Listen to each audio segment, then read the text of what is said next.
النائمين يا ربي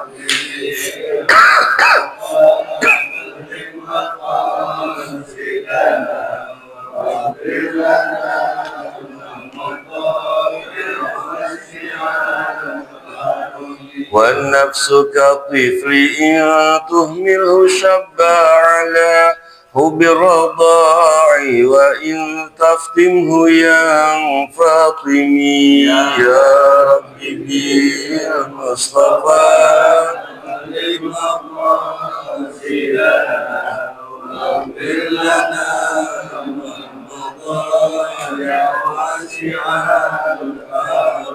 اللهم صل وسلم وبارك عليه وعلى آله. الفاتحة بنات الفتوح والمنور والرسوخ وتوبة النصوح بحق سيدنا وحبيبنا محمد صلى الله عليه وسلم وعلى آله وأصحابه وأزواجه وذريته وعلى أجمعين خاصة إلى جميع المرحومين المرحومات أهل المجلس تعليم والصلاة المبارك جميع الرسول بغشهم برحمة في الفاتحة. أعوذ بالله من الشيطان الرجيم بسم الله الرحمن الرحيم الحمد لله رب العالمين الرحمن الرحيم مالك يوم الدين إياك نعبد وإياك نستعين اهدنا الصراط المستقيم صراط الذين أنعمت عليهم غير المغضوب عليهم ولا الضالين آمين. Ma'asyiral hudur rahimakumullah, bapak-bapak, ibu-ibu yang saya hormati. Alhamdulillah pada pertemuan kali ini kita sudah berada di halaman 2 baris yang terakhir. Walladzina yu'minuna bima unzila ilaika ay al-Qur'an wa ma unzila min qablika ay at-tauratu wal injilu wa ghairuhuma wa bil akhirati hum yuqinun ya'lamun. Ayat yang keempat. Walladzina yu'minuna, dan orang-orang yang beriman. Ini ingat, yu'minuna itu menggunakan fi'il mudhari, artinya sekarang dan akan datang, sehingga berimannya itu terus-terusan, bukan pernah beriman. Ya, tapi yu'minuna sekarang dan akan datang, akan terus beriman. Makanya pakai fi'il mudhari, bukan walladzina amanu. Walladzina amanu itu orang-orang yang telah beriman. Di sini menggunakan kata apa? Present tense, ya, fi'il mudhari.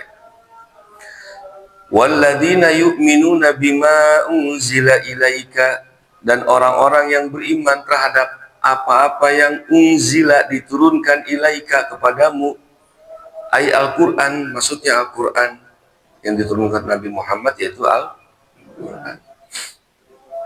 Beriman kepada Al-Quran. Wa ma unzila, dan apa yang diturunkan min qablika, dari sebelum kamu, yaitu ay at-tauratu wal injilu wa ghairuhuma, maksudnya Taurat, Injil, dan selain keduanya, Zabur, kitab Samawiyah. Nah, ayat ini karena waladina dan orang-orang yang, berarti kan masih menerangkan tentang alladzina, sambungan yang kemarin tuh. Ayat yang ketiganya, alladzina yu'minuna bil ghaib walladzina yu'minuna bima unzila ilaika. Jadi ayat yang ketiga, orang bertakwa ialah yang beriman kepada yang ghaib, mendirikan sholat, dan juga sebagian hartanya diinfakkan, dan orang yang beriman kepada Al-Quran dan kitab-kitab yang lain, Samawiyah yang lain. Nah, di sini ada beberapa pendapat para ulama. Yang dimaksud dengan beriman kepada Al-Quran dan beriman kepada kitab-kitab sebelumnya, jadi Al-Quran dan kitab-kitab yang lain,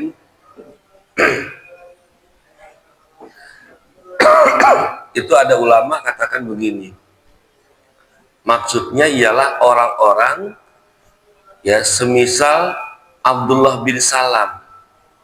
Abdullah bin Salam ini dia orang Yahudi, pernah beriman kepada Taurat, gitu, terus beriman kepada Al-Quran karena dia masuk Islam. Abdullah bin Salam. Atau seperti Dihyah Al-Kalabi, dulunya orang Nasrani, terus masuk Islam. Orangnya ganteng, Dihyah Al-Kalabi itu.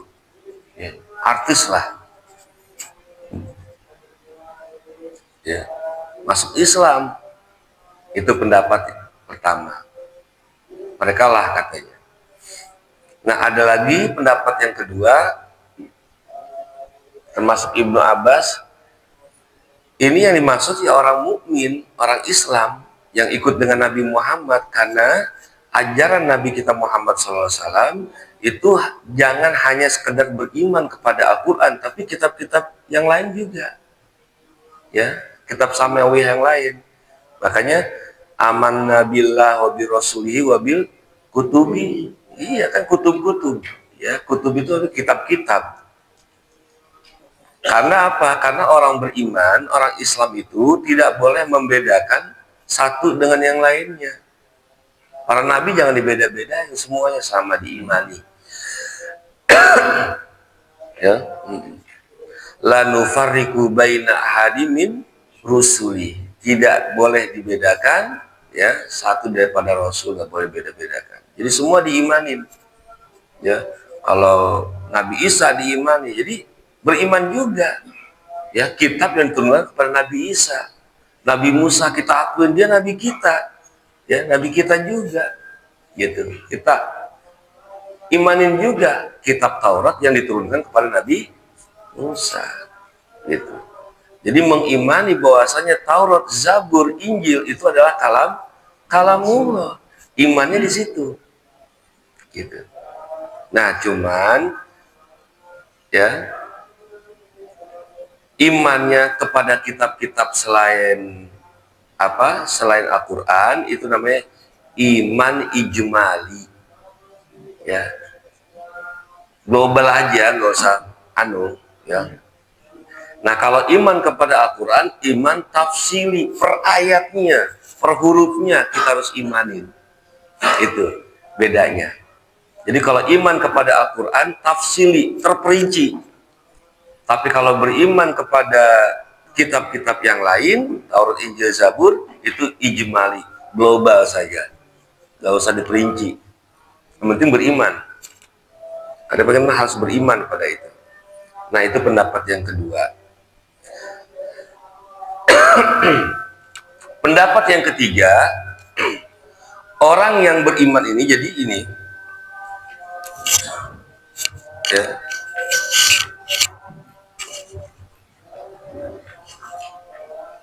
nah ini jangan difahamin ayat-ayat ini, ya, menyatakan orang yang disifati, tapi sifatnya. Jadi gini maksudnya, orang-orang yang bertakwa itu ialah orang yang beriman kepada Allah, mendirikan sholat, membagikan sebagian, menginfakkan sebagian hartanya, beriman kepada Al-Quran dan kitab-kitabnya, dan beriman kepada yaumil akhir. Ini bukan apa? Bukan 5 kategori, tapi satu yang disifatin orang mukmin itu ya pasti 5-5-nya. Bukan berarti ada 5 golongan, 5 kelompok jenis, gitu ya. Apa ini? Apa dimatiin satu? Ya begini kali enggak? Begini enggak ya? Nah, walladzina yu'minuna bima unzila ilaika wa ma unzila min qablika. Jadi beriman kepada Al-Qur'an ialah, jadi pahamin juga makna beriman kepada Al-Qur'an, bukan berarti apakah engkau beriman kepada Al-Qur'an? Iya, saya beriman kepada Al-Qur'an. Al-Qur'an adalah kalamullah yang diturunkan kepada Nabi Muhammad, ya, yang apa, diawali dengan Al-Fatihah, di akhir dengan surah An-Nas, ya. Bukan itu jawaban iman, ya. Jadi orang yang beriman kepada Al-Qur'an ialah, ya, pasti kalau memang Al-Qur'an melarang kita untuk ghibah, untuk namimah, kitanya nggak ghibah, nggak namimah. Kalau Al-Quran suruh afala yatadabbaruna Al-Quran, apakah engkau tidak tadabbur Al-Quran? Ya, apakah engkau tidak berpikir? Nah, berarti tadabbur mempelajari Al-Quran itu bagian dari iman. Percuma kalau kita ngaku saya beriman kepada Allah, yaumil akhir, malaikat, para nabi dan kitab-kitabnya, tetapi perilaku kita berbeda dengan Al-Quran. Nah, makanya nggak pantas dibilang beriman itu kepada Al-Quran. Jadi kalau punya iman pasti percaya kepada Allah, pasti menjalankan sholat, pasti tenang tatkala mendermakan hartanya, pasti dia itu apa? Menjalani apa yang ada pada Al-Quran. Bukti dia itu beriman kepada Al-Quran. Nah, nggak bisa kita bilang ya orang itu saya beriman kepada Al-Quran, tapi perilaku saya beda sama Al-Quran. Berarti kan nggak mempercayai Al-Quran kalau gitu. Al-Quran nyuruh jangan bohong, kita bohong. Berarti kan nggak percaya. Kalau nyari duit dengan cara yang batil, kita pakai curang. Berarti nggak percaya sama Al-Quran. Nah, jadi orang yang beriman kepada Al-Quran dia yang sesuai dong sama Al-Quran, itu baru pantas dibilang beriman kepada Al-Quran. Jadi nggak matching, nggak cocok ngakunya beriman tapi perilakunya beda sama yang diimanin, ya. Nah, itu mana iman gitu, beriman kepada Al-Quran.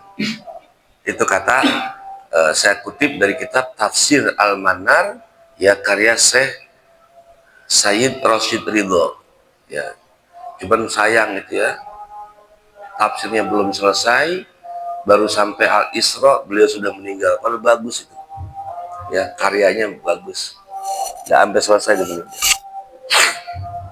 nggak ada yang nerusin. Kalau tafsir kabirnya Syekh Farul Roji itu ada yang nerusin anaknya, jadi kelar. Ya walaupun nggak kelar, itu tafsir ada 18 jilid, itu Al-Manar. Tafsir ada 18 jilid. Ini kita ngaji tafsir di jalan ini tafsir paling tipis ini, cuma satu. Ya di rumah itu, iya, 12 jilid. Belum yang lainnya.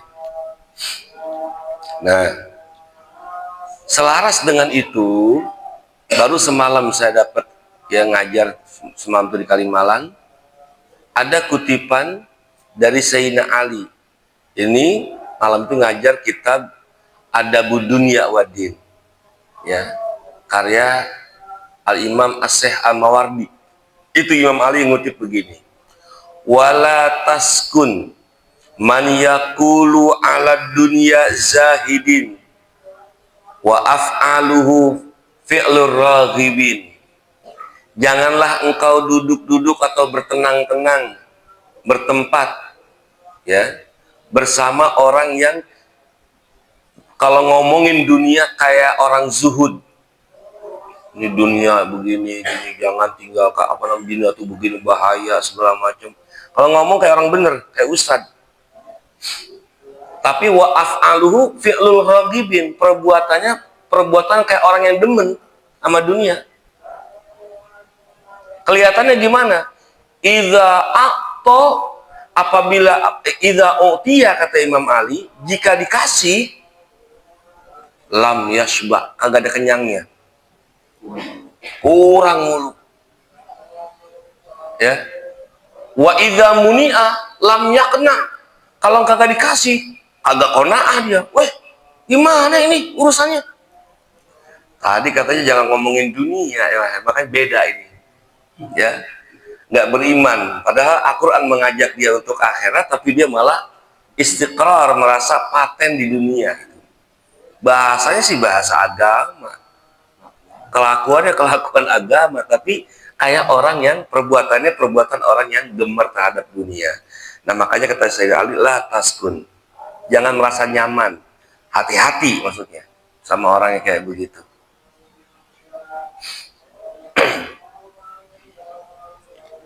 Itu Sayyidina Ali, ya, mantunya Nabi, bapaknya Hasan dan Husain.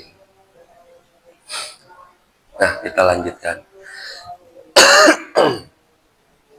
Nah, sedikit saya kutip kenapa makna unzila diturunkan. Ini unzila itu kalau definisinya turun itu ada sesuatu yang dari atas ke bawah, itu namanya turun. Apapun yang dari atas ke bawah namanya, kalau dari bawah ke atas namanya naik. Nah, berarti unzila Quran atau nuzul Quran, turunnya Al-Quran, bukan berarti dari langit ke bumi. Ya. Tapi dari tempat yang tinggi, yang mulia, yaitu di sisi Allah Subhanahu wa taala ke manusia, namanya turun. Gitu. Bukan berarti ya karena posisi ya. Dan kita yang diturunin itu butuh banget, mananya turun. Kalau nggak butuh, ya namanya bukan turun. Gitu. Karena dibutuhkan, namanya turun. Gitu. Contoh KJP, bahasanya apa? Udah turun. Kalau nggak butuh-butuh banget, udah cair. Kapan turun? Butuh banget itu. Kalau ngomong turun itu berarti butuh banget. Ya. Nah, sehingga dalam ayat lain, ya, Allah katakan begini dalam surah Al-Hadid nih. Wa anzalna hadida ba'san syadidan wa manafi'u linnas. Dan aku turunkan besi. Emang besi dari langit? Dari atas? Dari mana? Perut bumi. Dikeluarkan. Mestinya naik. Tapi kenapa bahasanya anzalna? Karena apa? Manafi'u linnas. Banyak manfaatnya untuk manusia. Jadi makanya bahasanya wa anzalna, aku turunkan. Begitu. Nah, karena Al-Quran ini banyak manfaatnya untuk kehidupan manusia sebagai pegangan hidupnya, ya, baik hidup di dunia maupun sampai nanti kelak di akhirat. Karena ini adalah mukjizat yang abadi sampai yaumil qiyamah, ya, maka bahasanya wa anzalna atau unzila ilaika, aku turunkan kepadamu. Ya, sebagaimana ayat lain, wa anzalnal an'ama, aku turunkan binatang ternak. Emang binatang ternak turun? Ya, enggak. Karena binatang ternak itu banyak manfaatnya, maka pakai bahasa wa anzalna. Itu. Jadi bukan posisi dari atas ke bawah ya, tapi karena segitu banyak manfaatnya maka bahasa Al-Qur'an wa anzalna. Itu ciri-cirinya itu. Kalau ada kata wa anzalna, pasti kalau Allah yang turunkan berarti manfaat itu, dan itu dibutuhkan oleh kita. Sudah suatu kemustian dibutuhkan oleh kita. Ya. Wabil akhirati hum yuqinun. Wabil akhirati, dan terhadap akhirat, hum mereka, yuqinuna, meyakini. Mestinya ya, hum yuqinuna bil akhirah, ya, mereka yuqinuna, meyakini, bil akhirah, terhadap akhirat. Jadi disebutin dulu akhiratnya. Ya, kenapa? Ini ada istilah faidah ihtimam, karena saking didahului sesuatu yang penting. Akhirat itu diyakini. Begitu. Ya, wahum yuqinun. Nah, yakin di sini ditafsirkan ya'lamun. Ya'lamun, mengetahui. Padahal kalau dari segi bahasa kita lihat lawannya, coba ya. Yakin itu lawannya ragu. Yakin berarti syak. Kalau ya'lamun, alim, itu lawannya jahil. Ya. Arti gini, kalau alim lawannya jahil, jadi orang yang tahu lawannya bodoh, orang alim lawannya. Nah, kalau misalnya yakin berarti lawannya ragu. Nah, jadi sehingga terhadap akhirat tidak ada keraguan, jadi tidak diragukan lagi, itu pasti ada. Kalau ya'lamun, ya mereka tahu, berarti ada yang kagak tahu. Jadi pengetahuan tentang akhirat ini, makanya pakai Al-Quran pakai bahasa yakin. Sebagaimana kematian. Kematian itu Al-Quran bahasakan yakin. Karena maupun nggak tahu, lu pasti bakal lihat. Itu pasti bakal terjadi. Sekarang sama tetangga kita, sekarang sama teman kita, bisa jadi besok sama kita, ntar sama kita. Ya, makanya dalam Al-Quran apa? Wa'bud rabbaka hatta ya'tiyakal yakin. Beribadahlah engkau kepada Tuhanmu sampai datang yakin. Yakin di sini maknanya al-maut, kematian. Kenapa? Karena kematian sesuatu yang diyakinin. Baik orang yang kagak sholat maupun yang sholat, pasti yakin bakal mati. Nggak ada diragukan. Nah, ini maksudnya. Terhadap akhirat mereka yakin. Artinya apa? Keyakinannya tidak bisa merubah apa? Itikad dia. Udah di dalam tuh, Hasim ada dalam, gue yakin. Udah mantep. Atau dibilang, nggak begitu, nggak bisa. Kalau bukan Hasim nggak bakal bisa. Pasti Hasim dalam. Nah, yakin tuh dua unsur gitu. Dinafikan nggak bakal kena. Ucapannya dimantepin, itu namanya yakin. Nah, terhadap akhirat yakin. Nah, di sini endingnya nih. Permulaannya orang beriman itu adalah percaya kepada Allah, itu namanya iman ibtidaiyah. Iman permulaan. Nah, ujung-ujungnya harus berakhir dengan beriman kepada yaumil. Nah, sehingga bahasa Nabi sering banget kita temukan, man amana billah wal yaumil akhir. Siapa orang beriman kepada Allah dan hari akhirat, apa? Fal yukrim jarohu, muliakan tetangganya. Ada lagi fal yukrim doifahu, muliakan tamunya. Kenapa? Ini sesuatu yang berat. Muliain tamu nggak sembarangan kalau bukan karena iman sama beriman kepada Allah dan hari yaumil akhir. Berat terima tamu. Karena tamu itu cuma hanya bisa dilayani, nggak boleh ditanya ada keperluan apa. Itu berat tamu itu. Kalau kita kan ya buru-buru nanya ada keperluan apa. Kadang-kadang tamu nggak disuruh duduk, berdiri aja ada apa langsung. Padahal yang namanya tamu itu ya hanya dilayani. Tuh, fal yukrim doifahu fal yukrim jarohu. Sama tetangga kita bagaimana coba? Tetangga itu kan kita ya, baginda Nabi itu ya bersabda, saya itu hampir-hampir Jibril itu senantiasa wasiatin saya tetanggamu. Jadi seolah-olah mereka itu ada ahli waris kita. Kalau kita mati dia ngewarisin. Jadi udah kayak saudara gitu. Sama tetangga itu begitu. Ini berat. Makanya buktinya orang itu beriman kepada Allah akhir bukannya disebutin sholatnya, tapi lihat ke masyarakatnya bagaimana, sosialnya bagaimana, sama orang lain hubungan dia dengan sesama bagaimana. Itu ya efek daripada beriman kepada Allah wa yaumil akhir. 5:30 dan alhamdulillah cukup sampai situ saja. Mudah-mudahan ada manfaatnya. Besok kita bahas tentang ayat yang kelimanya ya, ulaika itu ya. Wallahu a'lam bishawab. Bismillahirrahmanirrahim. Alhamdulillahirabbil alamin. Allahumma shalli wa sallim ala sayyidina Muhammad wa ala ali sayyidina Muhammad. Allahumma inna nas'aluka akhlakul karimah ya Allah, kami mohon ya Allah akhlak yang mulia ya Allah. Wa na'udzubika minasyiqaq, dan kami juga berlindung ya Allah daripada perkelahian, pertengkaran ya Allah, perpecahan di antara kami.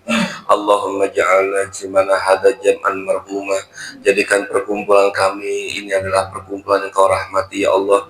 Wa tafarruqan ba'da hadza tafarruqan ma'suma, dan jadikanlah perpisahan kelak di antara kami perpisahan yang Kau jaga ya Allah. Wa sallallahu ala sayyidina Muhammadin walhamdulillahi rabbil alamin. Assalamualaikum warahmatullahi wabarakatuh.